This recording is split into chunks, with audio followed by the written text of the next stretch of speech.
បានត្រីធម្មជាតិបែបនេះបងប្អូនគិតថាស្លអីគេឆ្ងាញ់ចាបើគម្រោងខ្ញុំគឺរួចរាល់ហើយបងប្អូនអើយចាថាស្លកកូរហូបពេលព្រឹកអញ្ចឹងណាបងប្អូនវាមានត្រីក្រាញ់មានត្រីកាភ្លៀងត្រីអីវាគ្រប់តែសពដែរសិតតែត្រីស្រែយើងធម្មជាតិទេបងប្អូនអើយមិនត្រីគីមីទេណាគឺត្រីបឹងត្រីស្រះយើងហ្នឹងបងប្អូនចាពិសេសផ្ទះខ្ញុំគឺនៅជិតបឹងអញ្ចឹងទៅក៏បាន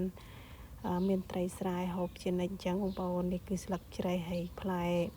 អំបិលទឹកលាយស្លកកូរអញ្ចឹងបងប្អូនចាគឺឆ្ងាញ់មែនតើបងប្អូនអើយចាក៏មានល្ហុងមួយដែរក៏សម្រាប់ទុកស្លកកូរអញ្ចឹងបងប្អូនអញ្ចឹងក៏ខ្ញុំមកអង្គុយ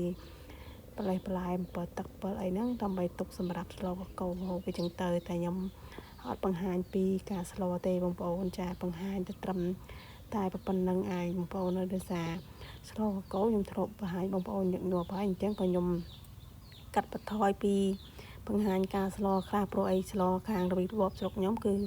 តែឯងនឹងខុសបងប្អូនជានិច្ចចាបងប្អូនគាត់ឆ្លាគាត់ស្លមានបុកគ្រឿងលាយល្មិតលាយអីចឹងទៅតែបកាស្រុកខ្ញុំគឺស្លបែបធម្មតាព្រោះអី